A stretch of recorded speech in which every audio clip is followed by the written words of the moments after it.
आधार कार्डमध्ये वडिलांचे किंवा पतीचे नाव कसे अपडेट करायचे 2026 नवीन नियम, तेही सोप्या मराठीत. आज आपण पाहणार आहोत की आधार कार्डमध्ये वडिलांचे किंवा पतीचे नाव दुरुस्त कसे करायचे किंवा नवीन कसे जोडायचे. 2026 पासून ही प्रोसेस थोडी बदललेली आहे, कारण आता लीगल कन्सेंट कायदेशीर संमती देणे बंधनकारक आहे आणि ही कायदेशीर संमती फक्त हेड ऑफ फॅमिली HOF मार्फतच अपडेट करता येणार आहे. तर आता ही पद्धत काय आहे ते समजून घेऊया.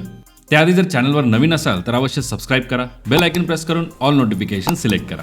आता सन ऑफ, डॉटर ऑफ किंवा वाईफ ऑफ असे शब्द आधार कार्डवर येत नाहीत. सगळीकडे फक्त केअर ऑफ, CO असे येतं. ही पद्धत पूर्णपणे सरकारमान्य आणि कायदेशीर आहे.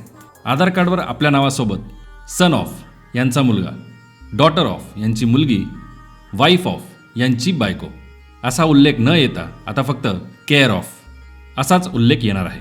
आता हे अपडेट कसं करायचं, यासाठी माय आधार पोर्टल उघडावं लागेल.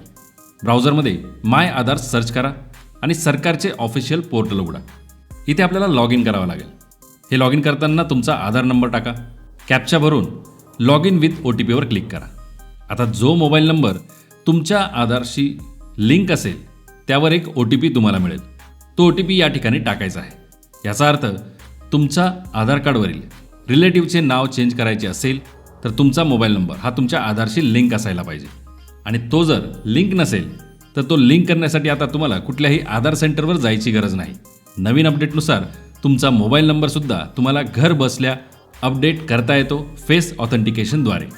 याची सुद्धा पद्धत आपल्या चॅनलवरील या व्हिडिओमध्ये संपूर्णपणे एक्सप्लेन केलेली आहे. मोबाईल नंबर अपडेट नसेल किंवा तो अपडेट करायचा असेल, बदलायचा असेल तर तो तुम्ही घर बसल्या करू शकता. हा व्हिडिओ नक्की बघा. व्हिडिओची लिंक खाली डिस्क्रिप्शन बॉक्समध्ये दिली आहे. आता एकदा पोर्टलवर लॉग इन झाल्यानंतर अपडेट ॲड्रेस या ऑप्शनवर आपल्याला क्लिक करायचं आहे. त्यानंतर फॅमिली मेंबर बेस्ड आधार अपडेट हा पर्याय निवडावा लागेल. आधी डॉक्युमेंट बेस्ड पद्धत होती, म्हणजे जो काही फॅमिली मेंबरचे आपण डिटेल टाकणार आहोत तिथे आपल्याला डॉक्युमेंट अपलोड करावे लागायचे. डॉक्युमेंट आता अपडेट करायची गरज पडणार नाही. फॅमिली मेंबर बेस्ड आधार अपडेट करावं लागणार आहे. ते कसं आपण पुढे बघू. आता वडील किंवा पती यांचा आधार नंबर तुम्हाला वापरावा लागणार आहे. मुलगा मुलगी असेल तर वडिलांचा, विवाहित महिला असेल आणि तिला जर तिच्या पतीचे नाव तिच्या आधार कार्डवर अपडेट करायचं असेल तर पतीचा आधार कार्ड या ठिकाणी लागणार आहे. आणि लक्षात ठेवा, आधार कार्ड हे वडिलांचा असो किंवा पतीचा असो, आधार कार्डला त्या व्यक्तीचा मोबाईल नंबर लिंक असणे अत्यंत गरजेचं आहे. म्हणजे तुमचाही मोबाईल नंबर हा आधारसोबत लिंक असला पाहिजे. ज्या कोणाच्या आधार कार्डचा वापर करून तुम्ही ही माहिती अपडेट करणार असाल त्यांच्या आधार कार्डला सुद्धा त्यांचा मोबाईल नंबर हा अपडेटच असला पाहिजे. असेल तर इथे फॅमिली मेंबर बेस्ड आधार अपडेट यावर क्लिक करा. पुढे तुमच्या करंट डिटेल्स काय आहेत ते दाखवलं जाईल. त्याखाली तुम्हाला details of family member required for update, म्हणजे जे काही फॅमिली मेंबरचे नाव किंवा डिटेल अपडेट करायची ती माहिती विचारली जाईल. इथे तुम्हाला फॅमिली मेंबरचा आधार नंबर आणि त्याखाली त्या आधारशी लिंक असलेला मोबाईल नंबर इथे एंटर करायचा आहे. तो एंटर केल्यानंतर तर या ठिकाणी आपल्याला नातेसंबंधी निवडायचा आहे, जे असेल फादर, मदर, स्पाऊस किंवा गार्डियन. जो तुमच्यासाठी लागू असेल तो नातेसंबंध या ठिकाणी निवडायचा आहे. खाली लीगल कन्सेंट स्वीकारायचं आहे. सेल्फ डिक्लेरेशन स्वतःची घोषणा दिसेल. यामध्ये स्पष्ट असते की तुमचा पत्ता बदलून HOF हेड ऑफ फॅमिलीचा पत्ता येईल आणि त्यांचे नाव केअर ऑफ मध्ये येईल. थोडक्यात जर तुम्ही वडिलांचं आधार कार्ड निवडलं, वडिलांच्या आधार कार्डवर जो पत्ता आहे तो तुमच्या आधार कार्डवर येईल आणि केअर ऑफमध्ये तुमच्या वडिलांचं नाव येईल.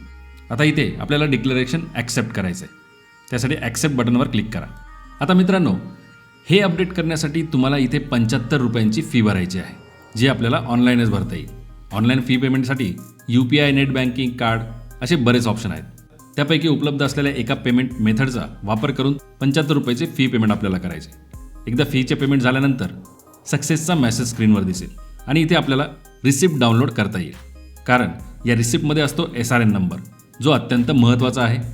SRN नंबर असेल तरच पुढची प्रोसेस पूर्ण होणार आहे, त्यामुळे तो जपून ठेवा. आता ज्यांचा आधार नंबर वापरला आहे त्यांच्या आधार नंबरने लॉग इन करावा लागेल. म्हणजेच तुम्ही जर वडिलांचं आधार कार्ड वापरलेलं असेल, त्यांचा आधार नंबर दिला असेल तर आता वडिलांच्या आधार नंबरने या पोर्टलवर लॉग इन करा. त्यांच्या आधारशी लिंक असलेल्या मोबाईल नंबरवर जो OTP येईल तो इथे एंटर करायचा आहे. लॉग इन झाल्यानंतर माय हेड ऑफ फॅमिली रिक्वेस्टमध्ये जाऊन तिथे आपल्याला तो रिसिप्टवर असलेला SRN नंबर टाकायचा आहे आणि पुन्हा कन्सेंट ॲक्सेप्ट करावे लागणार आहे. थोडक्यात तुम्ही परमिशन मागत आहात आणि ते परमिशन देत आहे. असं केल्यानंतर तुमची रिक्वेस्ट सबमिट केली जाईल. SRN नंबर टाकल्यानंतर you have received request on above SRN number असा एक मेसेज स्क्रीनवर दिसेल. इथे आपल्याला ॲक्सेप्ट बटन क्लिक करायचं आहे. याचाच अर्थ आता वडिलांच्या आधार कार्डनी लॉग इन केल्यानंतर त्यांना विचारलं जाईल की तुम्हाला तुमचा पत्ता हा शेअर करायचा आहे का दुसऱ्या आधार कार्ड मेंबरसोबत. तर इथे कंटिन्यू बटन क्लिक करायचं आहे. अशा प्रकारे वडिलांच्या आधार कार्डनुसार ही रिक्वेस्ट ॲक्सेप्ट केली जाईल आणि हेड ऑफ फॅमिलीचा ॲड्रेस हा शेअर केला जाईल. प्रोसेस पूर्ण झाल्यानंतर तुमचं आधार कार्ड अपडेट केलं जाईल. त्यावर नवीन ॲड्रेस येईल, केअर ऑफची इन्फॉर्मेशन येईल आणि नवीन आधार कार्ड प्रिंट झाल्यानंतर ते तुमच्यापर्यंत पोहोचवलं जाईल बाय पोस्ट आणि ते तुम्हाला ई-आधार फॉर्मॅटमध्ये डाउनलोडसुद्धा करता येईल. साधारणतः 10 ते 15 दिवसात ही प्रोसेस पूर्ण होते. जास्तीत जास्त 90 दिवस लागू शकतात. आता एक महत्त्वाची सूचना, एकदा हेड ऑफ फॅमिली पद्धतीने अपडेट केल्यावर त्यांचाच पत्ता तुमच्या आधार कार्डवर येतो. त्यामुळे आधी खात्री करा की तुम्हाला जो ॲड्रेस पाहिजे आहे तो तुमच्या हेड ऑफ फॅमिलीच्या आधार कार्डवर उपलब्ध आहे. आता मित्रांनो, तुम्हाला जर तुमचं नवीन अपडेटेड आधार कार्ड हे PVC फॉर्मॅटमध्ये पाहिजे असेल तर फक्त काही फी भरून ते तुम्ही घरपोच मागवू शकतात. त्याची संपूर्ण प्रोसेस आपल्या चॅनलवरील या व्हिडिओमध्ये दिलेली आहे.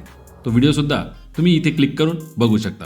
धन्यवाद. जय हिंद, जय महाराष्ट्र.